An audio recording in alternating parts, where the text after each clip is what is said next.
नमस्कार। इस दिल से के एपिसोड में हम चर्चा करेंगे कि हिंदुस्तान की राजनीति किस ओर जा रही है। मेरा अपना मानना है कि 2014 के बाद भाजपा ने तय कर लिया कि किसी तरीके से अगर उनको राष्ट्रीय स्तर पे या प्रदेश के स्तर पे इलेक्शन जीतना है तो उन्हें एक हिंदू मुस्लिम विवाद पैदा करना होगा और मुस्लिम कम्युनिटी को किसी तरीके से भी टारगेट करना होगा। तो आज चर्चा करेंगे हम कि किस तरह से उत्तर प्रदेश में ख़ास तौर पे जो मुस्लिम लीडरशिप है उसको पहले टारगेट किया जाता है और एक भय का माहौल पैदा किया जाता है ताकि जो आम मुसलमान हैं वो भय से आवाज़ नहीं उठाएं, आगे नहीं बढ़ें।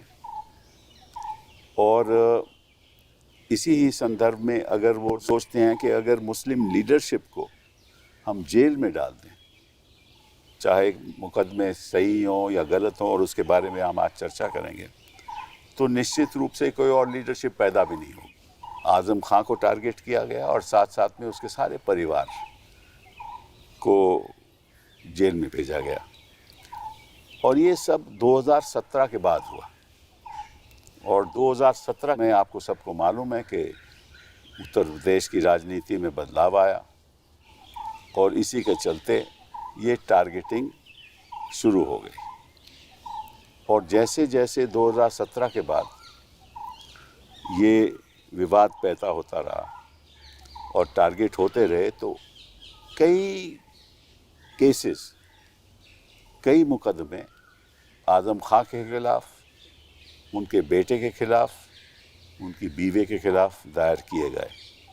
और ऐसे ऐसे मुकदमे वाक़या जिसके 16 साल पहले हुए उसके FIR 16 साल के बाद हुए। तो आज इसके बारे में चर्चा करेंगे और हमारे साथ मेरी दाईं तरफ निज़ाम पाशा साहब हैं। 2007 में उन्होंने वकालत शुरू की और जिस तरह से मुस्लिम कम्युनिटी को टारगेट किया जाता है कि निज़ाम पाशा साहब हमेशा उनके प्रति खड़े रहते हैं।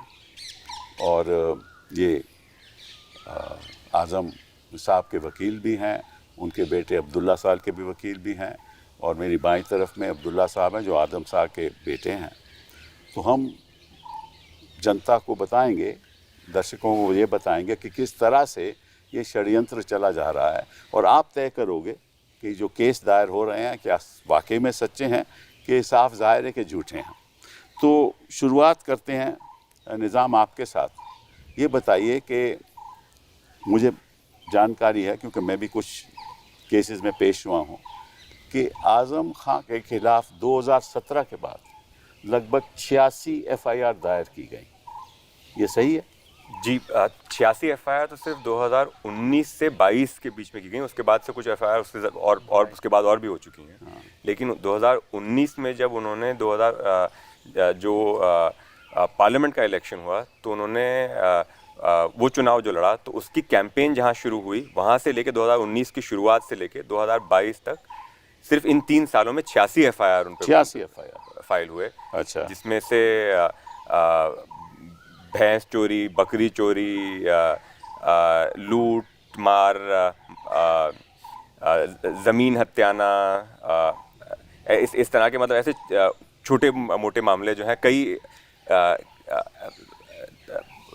एक कॉज ऑफ एक्शन पे एक वारदात पे कई FIRs हुई हैं। जैसे कि एक FIR हुई कि 16 साल बाद एक किसान ने एक FIR करवाई कि आज़म खान ने मेरी ज़मीन ज़बरदस्ती अपने नाम लिखवा ली। तो ये FIR 2019 में हुई? 2019 में ये FIR हुई और इसमें वाकई कब का था? 16 साल पहले का था? इसका वाकया जो था वो 2005-06 का था। और उसमें उन्होंने कहा कि इन्होंने मेरी ज़मीन ज़बरदस्ती अपने नाम लिखवा ली और वो FIR जो रजिस्टर हुई उसके बाद 26 और किसानों ने FIR करवाई सब ने आके कि हाँ 2005-6 में 13-14 साल पहले ये उन्होंने, वो 16 साल क्या कर रहे थे? और कोई उसका एक्सप्लेनेशन नहीं है क्या कि आजम खान ने 13-14 साल पहले हमारी जमीन ले ली थी, उसके खिलाफ हम कार्रवाई करनी तो वो चाहिए। रिश्तेदार तो नहीं है वो 27? कोई उनमें आपस में कोई रिश्ता नहीं तो है। मतलब कि सभी को उठ गए कि भाई अभी आज हमें FIR करनी है। 16 साल, हाँ 16 साल। और ये बात दर्शकों को ये भी बता दें कि आजम खान साहब रामपुर के 10 बार MLA बने। मेरा ख्याल इतिहास में पहली बार का वाक़या है कि एक शख्स 10 बार एक कंस्टिट्यूएंसी से MLA का टिकट उसको मिला और जीता। हाँ, और 2022 में तो सुना है वो जेल से ही जीते थे। हाँ 2022 में तो जेल से उपचुनाव जीते थे। तो एक तो चलिए, एक तो 27 FIR ऐसे हुई कि उसके अलावा आप सोचिए कि 10 बार का MLA उसको MP कैसे याद रहा किसान को कि भाई कैसे मेरी ज़मीन हड़पी गई, उसके पास कोई कागजात थे, उसने कोई पूछा नहीं गया किसी से। ये क्योंकि उन FIR की दरअसल कार्रवाई अभी चल रही है, तो उसमें अभी ट्रायल चल रहा है, तो उसका अभी नतीजा कोई नहीं निकला, लेकिन FIR हो गई, FIR में उनकी गिरफ्तारी हो गई, और गिरफ्तारी के आपको FIR में कोई आरोप तो लगा होगा कि भैया इस दिन आए, ऐसा हुआ कि मेरे परिवार से साझा मेरी ज़मीन छीनी गई, और फिर मैंने किसी को कहा, मेरे किसी के पड़ोसी को कहा या पुलिस में जाकर कहा, कोई पूछा नहीं गया किसी कोई वो जो पुलिस की तफ्तीश हुई, सब में चार्जशीट फाइल हो चुकी है। तो हालांकि ऐसी FIR में कायदा यह है कि पुलिस तफ्तीश करती है, और अगर उनको ऐसा ज्ञात हो कि इसमें FIR में कोई बुनियाद नहीं है तो वो चार्जशीट नहीं फाइल करते, फाइनल रिपोर्ट फाइल करते हैं। लेकिन पुलिस ने इन सब केसेस में चार्जशीट फाइल पहले तो शुरुआत होती है कि FIR दर्ज क्यों हुई। अगर मैं किसी के खिलाफ कोई गलत आरोप लगाऊं, झूठा आरोप लगाऊं, तो उसके आधार पे कोई FIR तो नहीं दर्ज होनी चाहिए ना। बिल्कुल। तो मतलब कि झूठे आरोप पे FIR दर्ज करनी, फिर उस पर तफ्तीश करनी, इसके पहले उसको गिरफ्तारी कर लेनी, हाँ, और चार्जशीट बाद में फाइल करनी, फिर आपको 27 बेलें लेनी है। 27 बेलें लेनी। तो ये दरअसल ये एक सिलसिला सा चल गया था कि एक केस में उनकी बेल होती थी, दूसरे केस में उनकी गिरफ्तारी हो जाती थी। अच्छा। तो इस तरह से वो लगभग 100 केसेस में उनकी बेल हुई। जब मामला सुप्रीम कोर्ट में आया, और फिर आपको याद होगा सुप्रीम कोर्ट में जिस दिन वो फाइनल हियरिंग में उनकी आखिरी बेल लगी थी, उस दिन एक नई FIR फाइल होती है कि आज उन्होंने जेलर को धमकी दी, और उस के लिए एक नई FIR होती है जेलर को धमकाने के लिए, और उसमें उनको गिरफ्तार कर लिया जाता है। जब सुप्रीम कोर्ट ने फाइनली उसमें इंटरवीन करके उनको आर्टिकल 32 में, आपको याद होगा, आपने बहस की थी, और उन्होंने उनको बेल दी। बस 24 केस ऐसे भी थे जो उन्होंने मतलब कि इलेक्शन स्पीचेस के दौरान, तो उनकी हर चुनावी जो स्पीच होती थी उसमें एक FIR होती थी, या तो दो संप्रदायों के बीच में विवाद पैदा करने की FIR, या किसी को धमकाने की FIR। तो हर उनकी चुनावी भाषण पे एक FIR वो कितने साल बाद? वो तो चुनाव जैसे जैसे उनका चुनावी प्रक्रिया चल रही थी, जैसे कैंपेन चल रहा था, तो साथ ही साथ उनके हर स्पीच के बाद एक FIR नहीं हो जाती थी। 24 FIR तो उनकी सिर्फ उनकी इलेक्शन स्पीच। मैं आपसे एक सवाल छोटा सा करना चाहता हूँ, क्योंकि आप दर्शकों को ये बताओ कि जब कोई चुनाव में कोई ऐसा बयान देता है, तो आपको मालूम है कि इलेक्शन कमीशन का वहाँ अधिकारी रहता है, और हर स्पीच में वीडियोग्राफी होती है, और अगर कोई ऐसा बयान हो तो निश्चित रूप से इलेक्शन कमीशन को खुद कार्रवाई करनी चाहिए। जी, उससे मुतालिक भी एक बल्कि मामला जो सुप्रीम कोर्ट में अभी लंबित है, उसका भी आपको ज्ञान होगा, जिसमें जैसे आपने कहा कि वीडियोग्राफी होती है, तो उसमें FIR में लिखा था कि इसकी वीडियोग्राफी हुई। वीडियोग्राफी का वीडियो कैसेट जो था वो मालखाने में दर्ज था। फिर जब ट्रायल में जब न्यायालय ने उसको मंगवाया और वो खोला गया, तो उसमें ऑडियो कैसेट निकला। एक और उनके चुनाव की स्पीच का जो केस है, तो उसमें वो वीडियो कैसेट निकला।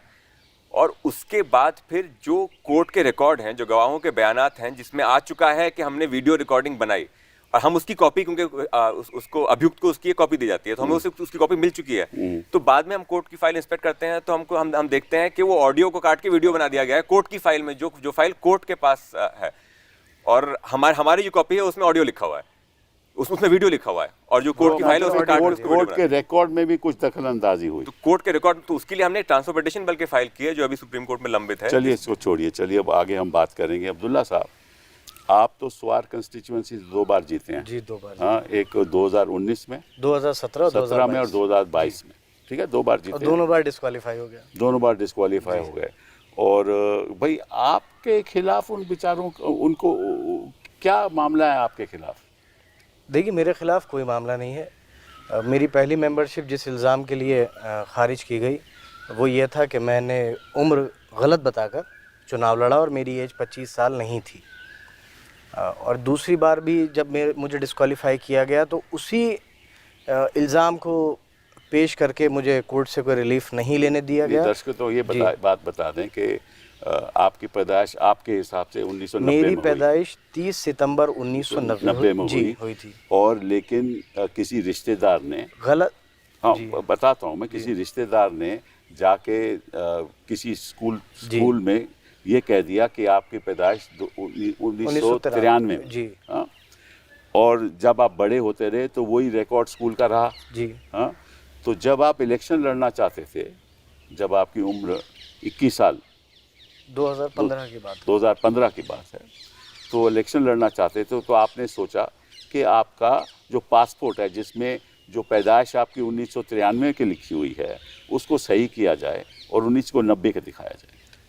जब मैंने ये करेक्शंस कराए हैं तब इलेक्शन होने में करीबन 2.5 साल बाकी थे। अच्छा। मेरा इंटेंशन ये नहीं था कि मुझे चुनाव लड़ना है इसलिए ठीक करा, मैंने उसको इसलिए ठीक कराया था कि एक चीज़ गलत दर्ज है, और जिस वक्त मैंने उसे ठीक कराया था मेरा कोई मतलब ख्वाब ख्यालों में भी ये नहीं था कि मुझे चुनाव लड़ना है। मैं इंजीनियर हूँ। मैंने तो आपने पहले क्यों नहीं ठीक कराया? ये सवाल उठता है। ये गलती मतलब ये मैं आपके उस दिन से लेकर आज तक हर रोज़ मैं इस बात के लिए अफसोस करता हूँ कि मैंने ये सच क्यों बोला।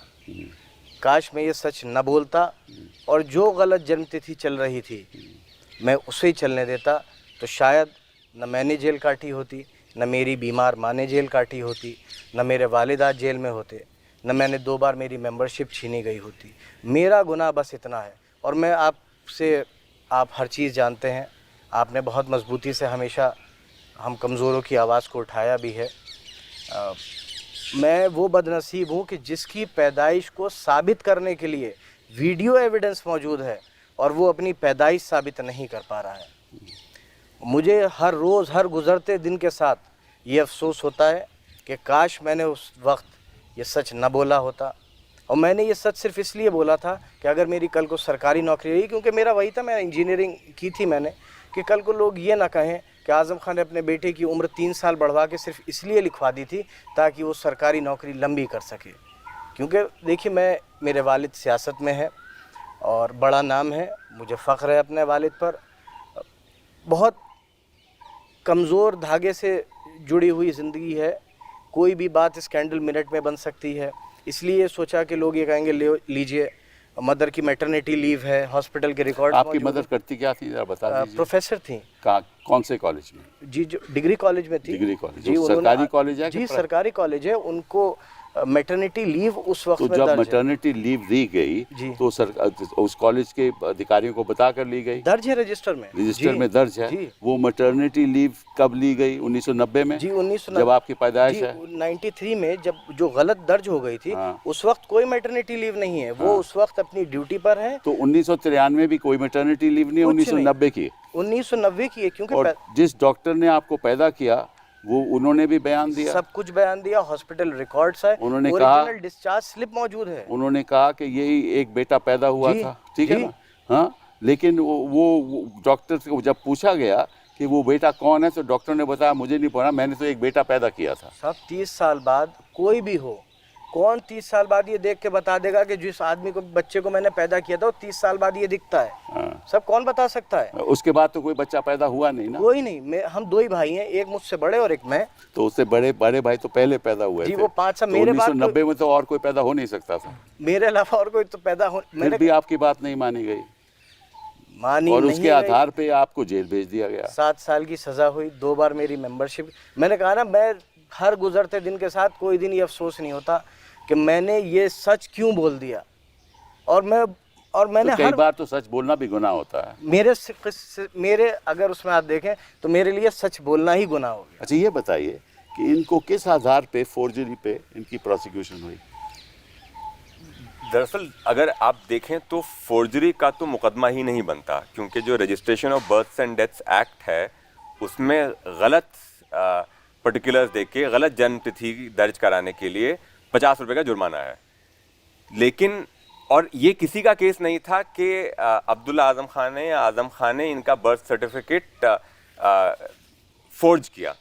लेकिन उसमें जो चार्ज लगाया गया वो फोर्जरी का लगाया गया। हालांकि केस ये है कि आपने गलत जन्मतिथि दी और म्यूनसिपालिटी ने आपको गलत नहीं सर्टिफिकेट नहीं, इशू फोर्स किया। तो कोई कर ही नहीं सकता। जो पासपोर्ट ऑफिसर है वही दस्तखत करता है ना कि भाई इनकी जन्म तिथि ये थी। तो जो फोर्जरी तो हो ही नहीं सकती तो जो ना। Registrar of birth and death है, इन दिस केस जो म्यूनिसिपल कॉर्पोरेशन है, उसने बर्थ सर्टिफिकेट इशू किया और उनका भी यही केस है कि हमने उनको गलत पर्टिकुलर्स दिए और उन्होंने हमको सर्टिफिकेट इशू किया। फोर्जरी फिर भी नहीं हो सकती। फोर्जरी तो तब होती है अगर मैं घर बैठ के कंप्यूटर पे सर्टिफिकेट बना लूं, तो वो होगी फोर्जरी। लेकिन इन पे जो चार्ज लगाया गया है वो फोर्जरी का है। गलत जन्मतिथि दे के गलत सर्टिफिकेट बनवाने का नहीं है, क्योंकि उसमें तो 50 रुपए का फाइन है उस एक्ट में। करेक्ट। और उसके उस फोर्जरी के लिए फिर इनको सजा हुई है 7 साल की। उसमें इनको बेल हो गई। उसमें हाई कोर्ट ने अपने ऑर्डर में ये बात लिखी है कि कहीं से कोई फोर्जरी ऑन रिकॉर्ड मौजूद नहीं है, और यहाँ तक लिखा है कि 420 के लिए ये लॉ है। आप गए थे हमारे लिए कि 420 के लिए है कि there should be a person deceived, कोई विक्टिम होना चाहिए। उसमें कोई विक्टिम ही नहीं है, और जिस व्यक्ति ने एफआईआर कराई है उसने किस कैपेसिटी में एफआईआर तो आपकी सस्पेंशन जो सजा है वो सस्पेंशन हो गई, लेकिन कन्विक्शन अभी स्टे नहीं हुआ है। अभी आजम साहब का तो कन्विक्शन जब तक कन्विक्शन स्टे होगा निश्चित रूप से आप चुनाव नहीं लड़ सकते। देखिए ये सब हुआ तो इसीलिए है कि पहले उन्होंने एक बार मेंबरशिप इलेक्शन पिटीशन के ज़रिए ली, उसके बाद उन्होंने जेल भेज दिया, जेल से निकला, आज़म साहब इलेक्शन जेल से जीते, मैं बाहर निकल के जीता। अब कैसे ली जाए, तो उन्होंने पहले मुझे सज़ा कराई एक धरना देने के मुकदमे में। नहीं वो बाद में अलग बात करेंगे जी। तो इसमें तो आपको कन्विक्शन की अभी स्टे नहीं हुई। जब तक स्टे नहीं होता तब तक आप चुनाव नहीं जीत सकते। तो आपके पिता चुनाव नहीं लड़ सकते, आप चुनाव नहीं लड़ सकते। और ये बताइए आप कि इनकी वालिदा, इनकी मदर को कैसे सजा हुई? उन्होंने क्या किया था कि उनको सजा हुई? उनको कॉन्स्पिरेसी षड्यंत्र में शामिल थी। इनकी जो मतलब कि जिस माँ ने पैदा किया उसी ने कंस्पिरेसी की कि ये पैदा 1990 में नहीं हुआ, 1993 में। हाँ, तो उस षड्यंत्र में शामिल होने के लिए ये कंस्पिरेसी थी। हाँ, उस षड्यंत्र में शामिल होने के लिए वो उस दस्तावेज की, उस बर्थ सर्टिफिकेट की कूट रचना करने के लिए उनको सजा हुई है। ठीक है ना, तो वो भी अंदर बेचारी रही, उन्होंने भी जेल काटी। तो मतलब कि सारे परिवार को बर्बाद कर दिया गया। मेरे घर में, मेरे पूरे ख़ानदान में शायद कोई ऐसा नहीं है जिस पर मुकदमा बचा ना हो। मेरा कोई दोस्त ऐसा नहीं है जो जेल ना गया हो। अच्छा। और हद तो यहाँ तो आपसे दोस्ती रखना तो बड़ा खतरनाक काम नहीं, है। खतरनाक नहीं, गुनाह है इस वक्त तो। मैं आपको बता दूं, हमारे जो वकील है रामपुर में ट्रायल कोर्ट, एक उसमें से वकील है, उनके ऊपर एफआईआर हो गई गवाह को धमकाने की। अच्छा। मतलब हमारे लिए कि आप जमानती जब दाखिल हो रहे थे बेल होने के बाद, तो जिन लोगों ने जमानत ली थी उनको थानों में बुला कर ये कहा गया कि तुम जमानत क्यों ले रहे हो, इसका अंजाम जानते हो। अच्छा, क्या कर सकते हैं। तो इसके पीछे आपके हिसाब से देखिए सोच क्या है, क्यों कर रहे हैं सरकार आपके साथ ऐसा क्यों कर रही है? क्या कह सकते हैं, देखिए इसका कोई जवाब, अगर किसी से कोई झगड़ा होता पूरे ख़ानदान में, पूरे घर में, कभी किसी पर 151 का मुकदमा दर्ज नहीं हुआ, किसी से झगड़ा होता या 2005 से लेकर 2017 से कोई ऐसा झगड़ा कोई आज तक कोई मुकदमा नहीं है। सारे मुकदमे, जैसे अभी पाशा भाई बता रहे थे, रात को 12:04 बाद को कुछ मुकदमे ऐसे हैं, जीडी पहले चढ़ गई है, एफआईआर बाद में हुई है। रात को 12:07, 12:09 में सारी तहरीरों में हैंड राइटिंग एक। और जिन किसानों की भी बात हो रही थी उनमें से किसी ने एफआईआर नहीं कराई है, उन्हें मजबूर किया गया, सादे कागजों पे दस्तखत लिए गए उनसे। क्या करें वो? देखिए सरकार बहुत बड़ी चीज़ होती है। गरीब आदमी सरकार से की बात मानने से या अधिकारियों की बात मानने से मना नहीं कर सकता, उसे फना कर देंगे, उसको फना कर देंगे। और मुसलमानों का जो हाल है वो किससे छुपा हुआ है? हिम्मत है एक गांव में रहने वाले किसान की हिम्मत है कि वो डिस्ट्रिक्ट एडमिनिस्ट्रेशन की कई भी बात को मना कर दे? किसकी हिम्मत है? हम मना कर दें, हमारा अंजाम नहीं देख रहे हैं आप? आजम खान 10 बार के एमएलए, 2 बार के MP, 4 bar minister, leader of opposition, बेटा एमएलए, पत्नी एमपी एमएलए, जमानत भर दिए गए जेलों में, 4-4 साल से जेलों में। कौन किसान हिम्मत कर लेगा? आशा भाई नहीं कर सकता, आम आदमी, आम मुसलमान आज की तारीख में नहीं कर सकता। तो इसके पीछे जो षड्यंत्र ये है कि किसी तरीके से जो भी मुस्लिम लीडरशिप है उत्तर प्रदेश में, जिसका रसूख है, मगर जीतता कोई एक कंस्टिट्यूंसी में, रसूख तो 2-4 कंस्टिट्यूंसी में रहता है, तो उसका प्रभाव 2-4 कंस्टिट्यूंसी में पड़ता है, निश्चित रूप से रामपुर के अलग कंस्टिट्यूंसी में भी पड़ता हो तो वो भी ख़त्म कर देना और फिर एक भय फैला देना। और यही एक हिंदू मुस्लिम जो षड्यंत्र है चलता रहा, ये राजनीति की बुनियाद बन चुकी है अब। तो ये बताइए कि चलिए ये मुकदमा तो छोड़ दीजिए, ये जो फोर्जरी का मुकदमा है, और कौन से ऐसे मुकदमे हैं जिनमें इनको और आजम खान को किया गया? एक मुकदमा तो था कि उन्होंने म्युनिसिपल कॉर्पोरेशन की सड़क पे झाड़ू लगाने की मशीनें ये तो बड़ा दिलचस्प मुकदमा है, ज़रा बताइए। तो ये इनके दो दोस्त उन्होंने एक फेसबुक पोस्ट डाली थी जिसमें वो इनके 2 दोस्त हैं वो नहीं, उन्हें तो उठा के लाकर उनसे बरामद की दिखा दी गई थी। तो इनके उन्होंने फेसबुक पोस्ट डाली थी जिसमें वो कौन एक दो लड़के थे, वो दो लड़के थे जिन्होंने फेसबुक पोस्ट डाली थी जिसमें वो ताश खेल रहे थे। तो उस पे एक पहले मुकदमा एक रजिस्टर होता है इलीगल गैम्बलिंग हाउस चलाने का। अच्छा, मतलब कि 2 लड़के इलीगल गैम्बलिंग जुआ घर चला रहे हैं, तो अब आपस में ताश खेल रहे हैं, वो घर में खेल रहे हैं, उनके खिलाफ गैम्बलिंग का कि वो जुआ घर चला रहे हैं, जुआ घर चला रहे हैं। तो जुए का अड्डा चलाने के लिए जो मुकदमा हुआ उसमें उनकी गिरफ्तारी हुई।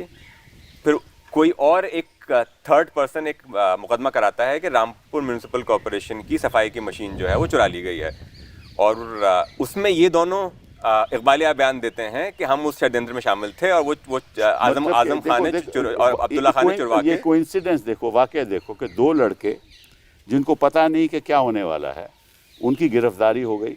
जब गिरफ्तारी हो गई और किसी और ने कोई मुकदमा किया कि भैया यहाँ म्युनिसिपल कॉर्पोरेशन की मशीन है, वो कोई ले गया, तो इन वही 2 लड़कों को पता पूछा गया, उन्हें कहा हम ही तो हुए थे वो, हम चश्मदीद गवाह थे कि ये मशीनें लाई गई और मशीनों के साथ क्या किया गया। तो वो अब्दुल्ला आजम खान और आजम खान ने वो मशीनें, वो उसमें से एक मशीन चुरा के जो सड़क पर झाड़ू लगाने की जो मशीन थी वो चुरा के उन्होंने मोहम्मद अली जौहर यूनिवर्सिटी में उसको लगा लिया है। अच्छा। और जब ये बात बाहर आई तो उन्होंने मशीन को काट के दफन कर दिया है। मतलब कि अभी देखो, बाकी हमने कई ऐसे वाक़े सुने कि मतलब लोगों को काटा जाता है, मारा जाता है, पहली बार ऐसा वाक़या है कि मशीन को काटा। हाँ, तो वो झाड़ू लगाने की मशीन को काट के उन्होंने जौहर यूनिवर्सिटी में दफन कर दिया। मतलब पहले उसको तो फिर जमीन डिग की होगी, फिर उसको दफन किया होगा।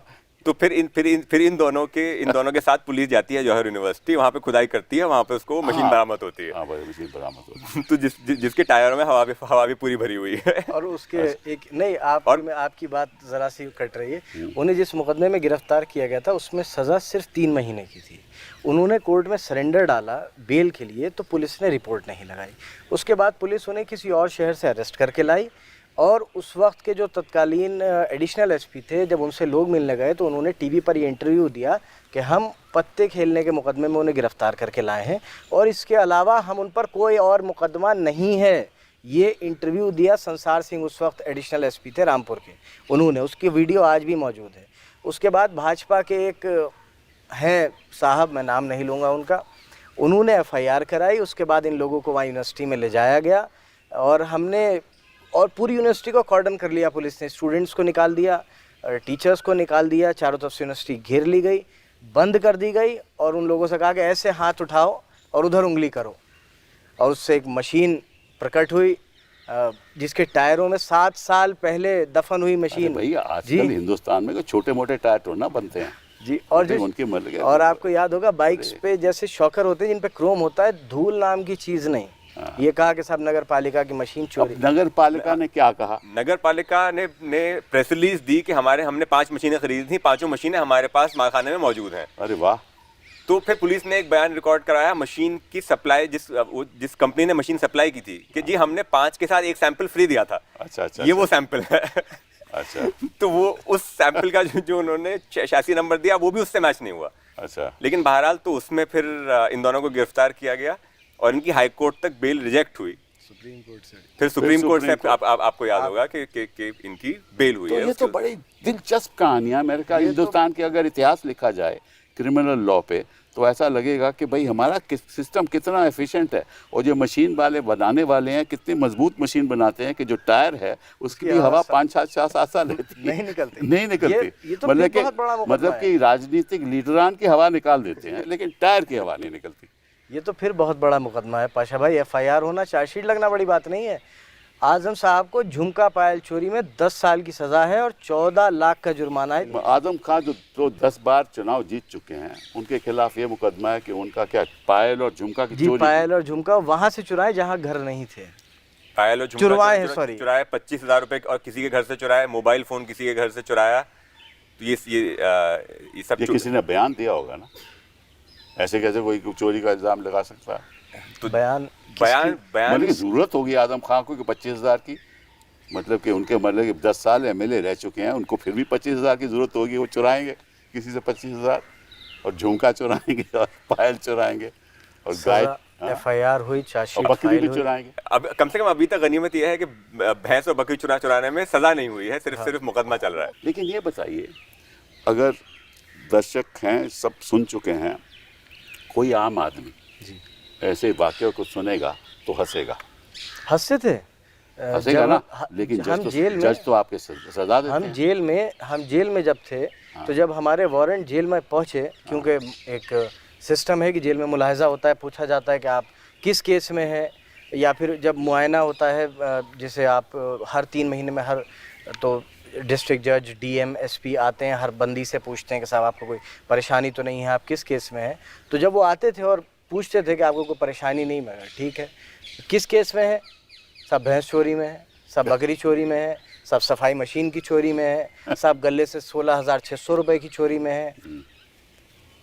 क्या करें अब, क्या मतलब कि ये बात आम आदमी सुन के तो हंसेगा, लेकिन जज साहब इन्हीं बयानात के बाद आपको 7 साल की सजा, ऐसी सजा भी आप देते हैं। रामपुर में जो इस वक्त माहौल है, मैं देखिए बहुत सी बात नहीं कह सकता, हर शख्स इतना डरा हुआ है कि कोई सही को सही नहीं कहने की हिम्मत कर सकता।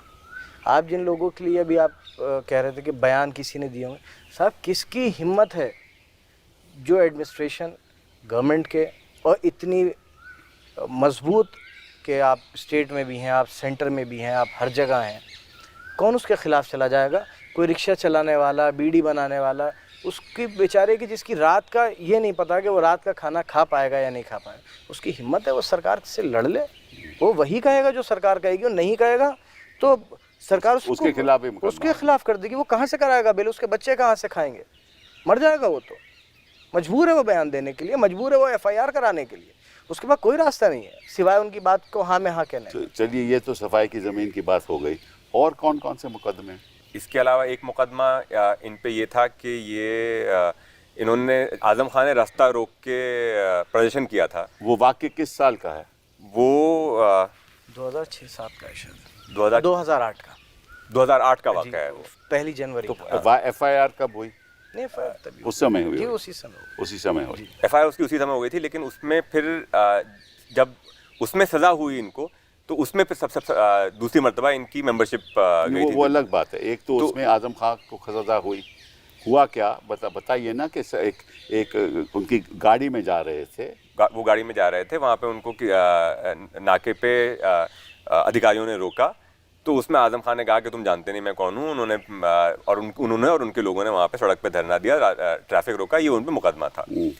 उस वक्त क्योंकि अब 2 जन्मतिथि हम जिक्र कर चुके हैं, एक 1990, एक 1993। तो एक के हिसाब से अब्दुल्ला खान 15 साल के थे, दूसरे के हिसाब से भी अब्दुल्ला खान 17 साल के थे। आप उसके साथ थे उस समय, उस गाड़ी में आप साथ बैठे हुए थे, उस समय आप मेजर नहीं थे? नहीं, आप माइनर थे? जी, मैं दोनों सूरतों से माइनर था। मतलब अगर देखा जाए कि आपकी पैदाइश 1990 है तब भी आप माइनर थे, 93 है तब भी आप माइनर थे, तो आपके खिलाफ तो मुकदमा हो ही नहीं सकता था। मुकदमा हुआ, सजा हमारे साथ कुछ भी हो सकता है। नहीं, हो तो सकता है, लेकिन मुकदमा हुआ, कानून की बात कर रहे हैं ना। नहीं, हमारे साथ कुछ भी हो सकता है। अच्छा। मुकदमा हुआ, सजा हुई, मुकदमा भी हो सकता है, सजा भी हो सकती है। मेंबरशिप के लिए गई, और मैं हर दरवाजे पर अपनी लेकर के दरख्वास्त के मैं जुवेनाइल हूँ, लेकिन मैं बहुत ज़िम्मेदारी से इस बात को कह रहा हूँ कि दुश्मनी में, चलिए हमारी दुश्मनी में आप गलत इल्ज़ाम लगा दें, लेकिन इस देश की सबसे बड़ी अदालतों में जाकर मुखालिफों ने अदालतों को गुमराह करने का काम किया, सिर्फ हमारी नफ़रत में अदालतों में गलत आर्गूमेंट्स दिए। तो उस समय ये माइनर थे, उस समय ये माइनर थे, तो माइनर होने के बावजूद इनको इन पे मुकदमा चला, जो कि एक जुवेनाइल पे नहीं चल सकता, जो एक माइनर पे नहीं चल सकता। इन पे मुकदमा चला, इनको सज़ा हुई और इनकी मेंबरशिप गई। 7 लोग बरी हुए, सिर्फ 2 को सजा हुई। जी, सिर्फ इनको और आजम खान को सजा हुई। बट इनका क्या रोल हो सकता है उस धरने में? तो ये तो बेचारे माइनर थे, क्या रोल करेंगे उसमें? लेकिन ये माइनर थे, वो बात तो फिर फाइनली सुप्रीम कोर्ट में आके हमने एप्लीकेशन लगाई। फिर भी बट 120B का ही मुकदमा होगा ना, क्योंकि इनको डायरेक्टली तो कोई मुकदमा हो नहीं सकता। नहीं, क्योंकि ये वहाँ मौजूद थे, तो इसमें उस प्रदर्शन में शामिल होने का इन पे मुकदमा था। प्रदर्शन में शामिल हो रहा था, मतलब ये भी कहते हैं कि ये भी सड़क पर धरना दे रहे हैं। सिर्फ 2 ही लोग शामिल थे, बाकी सब बरी हो गए। तो सिर्फ 2 लोगों को उसमें सजा तब हुई ना, बाकी तो 2 ही लोग ने तो धरना नहीं दे रहे होंगे ना, बाकी लोग भी तो होंगे ना, तो बाकी बरी हो गए, बाकी सब बरी हो गए। इनको सजा दे दी गई। तो वो भी अभी तक उसका भी कोई फैसला नहीं हुआ। फिर वो सुप्रीम कोर्ट तक आया, सुप्रीम कोर्ट में हमने फिर ये नहीं, वो तो क्या आपको सस्पेंशन ऑफ सेंटेंस जी, मिला है जी, उसमें, जी। लेकिन कन्विक्शन तो रही है। जी, हाँ, जी। तो उसका मामला भी बाद में सुना दिया जाएगा। जी। तो मतलब कि अगर आप सोचें कि ऐसे ऐसे केसेस में एक टारगेट किया जाए किसी भी लीडर को, मुस्लिम लीडर को, उसके परिवार की सारा फ्यूचर बर्बाद कर दिया जाए और कोर्ट भी कुछ ना करे, सालों साल लग जाए। क्यों आज अब 2025 में है ना, ये वाकई तो आप कह रहे हैं कि FIR तो 2019 से शुरू 2008 की। हो, जी, अब ये केसेस तो 2019 से 19 शुरू हुए ना, मतलब कि आपको एज इट इज़ 6 साल हो चुके हैं और इसमें आपको कोई राहत नहीं मिली, कोई राहत नहीं। नंबर ऑफ केसेस हैं अभी तो और कई केसेस हैं, एक पे सजा होगी तो दूसरा केस हो जाएगा, दूसरे जेल में जब हम थे, एक में बेल होती थी, हाँ, दूसरे में किसी 8 साल पुराने मामले में नाम बढ़ा दिए। आजम खान साहब पर अभी एक 19 साल पहले FR लगा, पुलिस ने फाइनल रिपोर्ट लगाती थी, उस पर दोबारा इन्वेस्टिगेशन होने गई है। मतलब कि एक बार कह दिया, क्लोज कर दिया मुकदमा, जी, उस केस में कुछ नहीं है, दोबारा उसकी इन्वेस्टिगेशन हो रही है, ताकि किसी तरीके से अगले चुनाव तक, जो अभी उत्तर प्रदेश में चुनाव 2027 में आने वाला है ना, तो इस 6 साल में से करीब 4 साल आजम खान जेल में रहे हैं और अब्दुल्ला खान 3.5 साल अब्दुल्ला खान जेल में रहे हैं इन सालों में से। और बाहर सिर्फ, जैसे आपको याद होगा, सिर्फ क्योंकि सुप्रीम कोर्ट ने ऑर्डर किया था आर्टिकल 32 में, जो कि बहुत ही ज़्यादा एक गैर मामूली ऑर्डर था, जिसमें उन्होंने कहा कि ये अजीब इत्तेफाक है कि आज उनकी आखिरी बेल जब हमारे सामने लगी है, तो आज सुबह 3 बजे एक FIR हमको बताया जा रहा है हुई है, जिसमें कि उन्होंने जेलर को धमकी दी। उसमें पुराने मुकदमे नाम बढ़ा दिया और 6 महीने तक बेल ऑर्डर रिजर्व था, तब सुप्रीम कोर्ट ने ऑर्डर किया था। जी, क्योंकि ऐसा बात उस केस में मैंने जो मुझे जानकारी है कि एक बार बहस हो चुकी थी जी, दिसंबर में बहस हो चुकी थी जी, और उसका ऑर्डर रिजर्व था। फिर वो 3-4-5 महीने बाद दोबारा जब केस लगा तो उन्होंने कहा कि भाई हम इसको दोबारा सुनवाई करेंगे। उसके बाद आप लोग सुप्रीम कोर्ट आए और फिर सुप्रीम कोर्ट ने ये फैसला, सुप्रीम कोर्ट ने हाई कोर्ट को डायरेक्शन दिया कि आप इसको सुनिए और फैसला दीजिए। उसमें हाई कोर्ट का फैसला आया, जिसमें हमने अपील लगाई। वो अपील सुप्रीम कोर्ट में उसका जवाब तलब हुआ, जवाब आया। जिस दिन बहस पे लगा और लग रहा था कि आज अगर बहस हो जाए तो इसमें बेल हो सकती है, तो उस दिन सुबह को 3 बजे उन पर एक और मुकदमा हुआ, जिसमें उनको गिरफ्तार कर लिया गया कि उन्होंने जेलर को धमकी दी। तो जिसमें सुप्रीम कोर्ट ने उनको जो मुकदमा लगा हुआ था उसमें बेल दी और आर्टिकल 32 में सुप्रीम कोर्ट ने ये ऑर्डर किया कि बहुत ही अजीबोगरीब बात है कि जिस दिन हम ये केस सुनने बैठे हैं उस दिन सुबह को 3 बजे। ये मैं आपको पढ़ देता हूँ कि उनका फैसला ये है कि para 22 of that order says the last of such bail order has been passed on the 10th of May 2022 by the learned single judge of the Allahabad High Court after a gap of so many months from the date of reserving the order of 4th December 2021. Insofar as the contention that the petitioner threatened the IO is concerned, we may only observe that it appears to be a matter of sheer coincidence that the General Dari GD entry with regard to said threats is registered on the 17th of May 2022 at 3:04 hours, the date on which the present proceedings were to come up for hearing and were heard. We therefore do not find it necessary to make any further comments thereon. साफ जाहिर है कि ये target हो रहे हैं आप लोग और ये भाजपा की एक राजनीति का बुनियाद है, जिस आधार पे वो सोचते हैं कि हम कोई भी चुनाव जीत सकते हैं। और ये केवल आप ही की ताकत नहीं होए, कोई भी हिंदुस्तान का जो मुस्लिम लीडर होगा, ख़ास तौर पे उत्तर प्रदेश में देखता हूँ, उसको टारगेट किया जा रहा है। और इसका इलाज क्या है ये मैं नहीं जानता, क्या होना चाहिए ये मैं नहीं जानता, लेकिन मैं समझता हूँ कि ये संविधान की धज्जियाँ उड़ाई जा रही हैं। और अगर हमारी कानून की व्यवस्था ऐसी ही रही और अगर हमारे जो न्यायाधीश बैठे हैं, ख़ास तौर पे जो सेशन कोर्ट, ट्रायल कोर्ट में बैठे हैं, वो अगर राहत नहीं देंगे तो लोगों की ज़िंदगी बर्बाद हो जाएगी। आप सोचते हो कि कोई इसका नतीजा निकल सकता है? कोई सोल्यूशन है आपके पास कि क्या होना चाहिए, क्या नहीं होना चाहिए? या तो सुप्रीम कोर्ट ये ऐसे सारे केस प्रदेश के बाहर ट्रांसफ़र करे, वो भी सुप्रीम कोर्ट नहीं करती, तो क्या होना चाहिए? तो मैंने पहले भी कहा था कि मुझे तो बहुत ये लगता है कि ये एक लोकतंत्र के लिए, एक प्रजातंत्र के लिए एक बहुत ज़्यादा चिंता का विषय है कि सत्ता बदलने के साथ साथ उसके विपक्ष के नेता जेल में भर दिए जाएं। तो इसलिए हमने सुप्रीम कोर्ट में ट्रांसफ़र पिटिशन पहले एक लगाई थी कि इनके आज़म खां के केसेस उत्तर प्रदेश से बाहर ट्रांसफ़र किए जाएं, जो सुप्रीम कोर्ट ने एंटरटेन नहीं की। और एक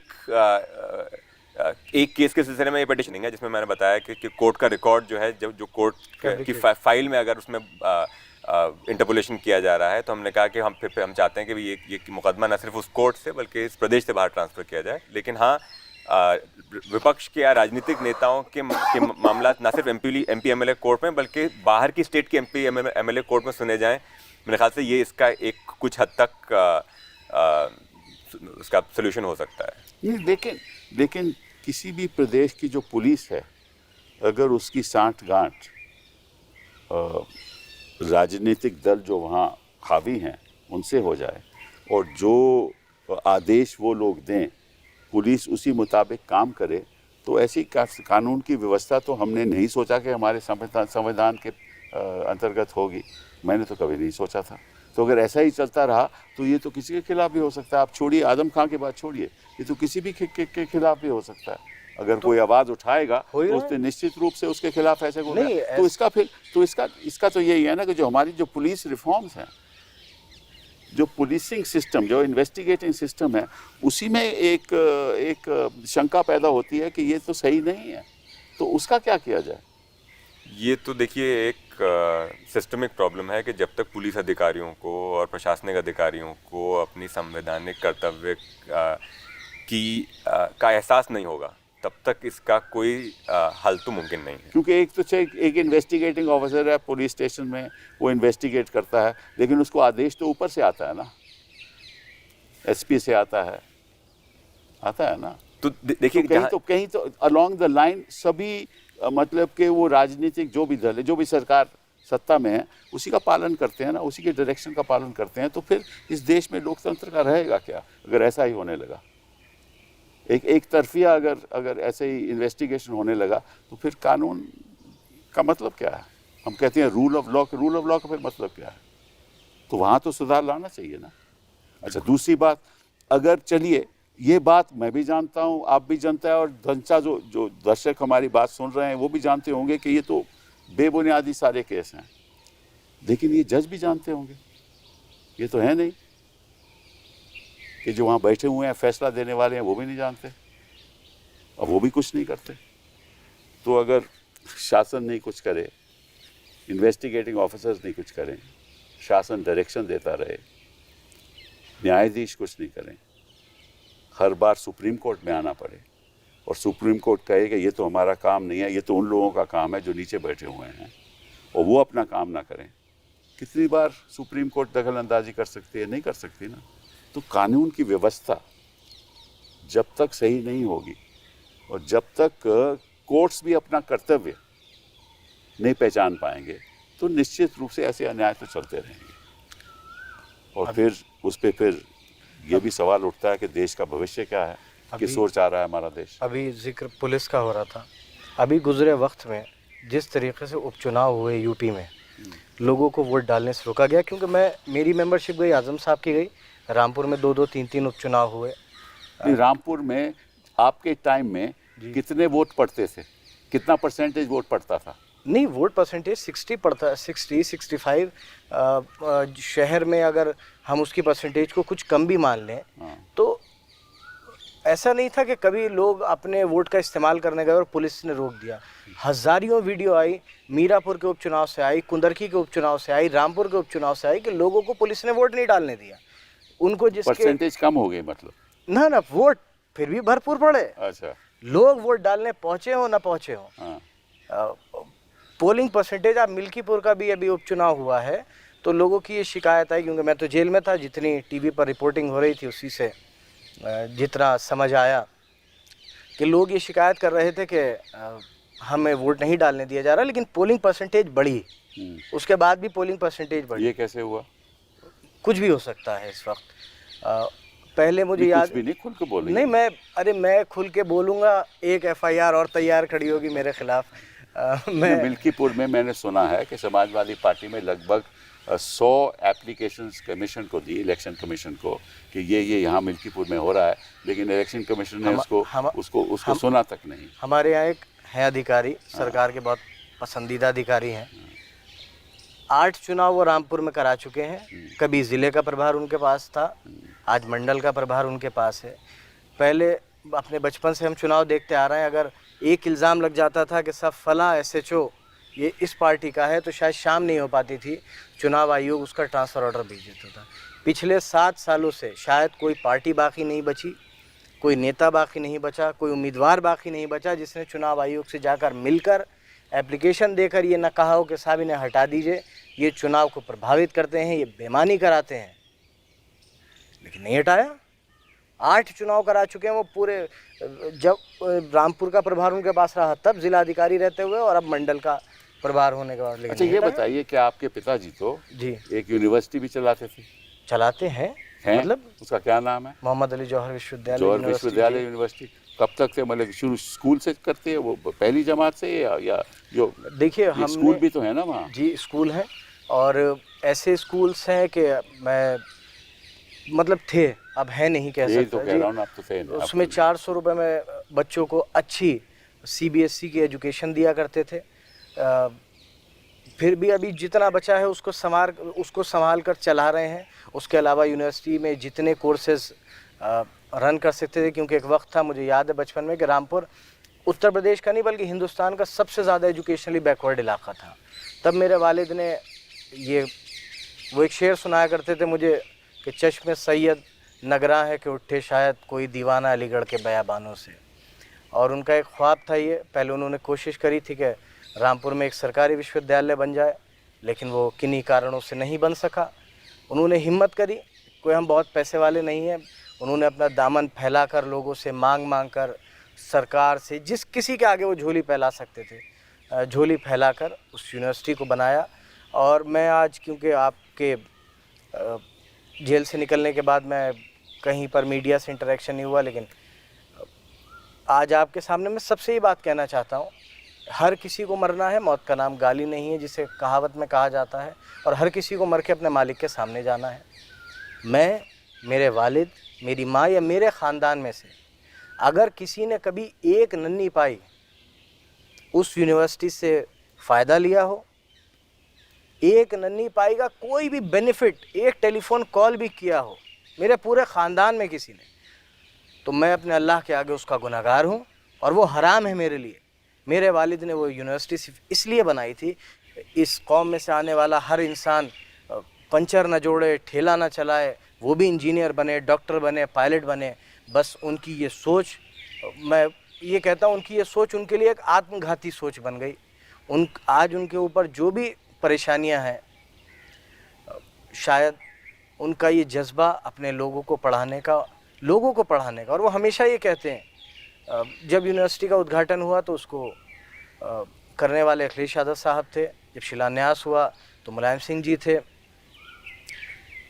और पढ़ने वाले और पढ़ाने वाले, ये नहीं है कि विश्वविद्यालय का नाम मोहम्मद अली जौहर यूनिवर्सिटी है तो उसमें पढ़ने वाले या पढ़ाने वाले सिर्फ मुसलमान हैं, वो तो सबकी है। देखिए, मुझे नहीं पढ़ना उसमें, मेरे वालिद को नहीं पढ़ना, मेरे भाई को नहीं पढ़ना, मेरी माँ को नहीं पढ़ना, और हम हमेशा नहीं रहेंगे, सबको मरना है, आज नहीं कल। वो एक नेशनल एसेट है, वो लोगों ही के काम आएगा। तो इन्होंने प्रयास किया उसको बंद करवाया जाए। उस यूनिवर्सिटी की तबाही और बर्बादी की कोई साजिश ऐसी नहीं है जो बाकी छोड़ दी। मतलब उस यूनिवर्सिटी से मैं अरेस्ट हुआ हूँ। उस यूनिवर्सिटी की खोद के डाल दी पूरी यूनिवर्सिटी, ज़मीनें, कभी मशीन निकाल ली, कभी किताबें दीवारें तोड़ तोड़ के सुना है कि निकाली। बड़ी बड़ी महंगी किताबें थी, पुरानी किताबें सब उठा कर ले। किताब चोरी का भी मुकदमा है हमारे ऊपर कि हमने किताबें चुराई हैं। अच्छा, जी, हमने जो किताबें लाया था वो चुरा रहा था। जी, हम किताबें हम चुरा कर लाए चलिए कम से कम ये फिर भी इल्ज़ाम, चुरा कर बेची तो नहीं। आज मैं कहता हूँ चलिए सही भी है, चुरा कर बेची तो नहीं आज़म खान ने, वो चुरा कर लाए ताकि बच्चे पढ़ सकें। मेरे ख्याल से इस पर तो इनाम देना चाहिए था जिस पर सज़ा दे दी गई। यूनिवर्सिटी का लैंड एक्विजिशन भी कैंसिल हो चुका है क्योंकि सुप्रीम कोर्ट ने स्टे किया है। उसका लैंड एक्विजिशन ऑर्डर हुआ था, उसमें उन्होंने कहा कि उसके कंडीशंस वायलेट हुए। अगर ऐसा ही आपको टारगेट करना था तो सरकार यूनिवर्सिटी खुद ले लेती और पढ़ाई करवाते, ये भी तो हो सकता था। आप ये क्योंकि सरकार एक और यूनिवर्सिटी बनाए, हाँ। एक और यूनिवर्सिटी बनाए, उससे अच्छी बनाए। आप छोटी लकीर, आप उससे बड़ी लकीर खींचिए कि हम लोगों के लिए अगर तुमने 10 पॉइंट अच्छा किया तो 50 पॉइंट है, आप बड़ी लकीर खींचिए, आप उससे अच्छी यूनिवर्सिटी बनाइए। और आज़म साहब पहले यही चाहते थे कि सरकारी विश्वविद्यालय बने, वो नहीं बन सका, इसलिए उन्होंने प्राइवेट बनाया। और मैंने कहा प्राइवेट बनाने का मकसद अल्लाह जानता है कि अगर 1 रुपया हम उसकी वजह से नहीं, उसके लिए हम लड़ रहे हैं। और उस यूनिवर्सिटी के लिए इसलिए लड़ रहे हैं क्योंकि वो आने वाले वक्त में इसी मुल्क के काम आएगी, यहाँ के नौजवानों के काम आएगी, यहाँ के लोगों के काम आएगी। हम तो हो नहीं हो, लेकिन ये कोई आज के वक्त में भी ये इल्ज़ाम नहीं लगा सकता कि आज़म खान साहब ने अपने पर्सनल बेनिफिट का 1 रुपया भी उस विश्वविद्यालय से लिया। चलिए, इसी बात से हम ये डायलॉग ख़त्म करते हैं। And thank you very much Nizam for helping people whenever they are in trouble. और ऐसे लोग, ऐसे वकील होने चाहिए हिंदुस्तान में। बहुत बहुत धन्यवाद।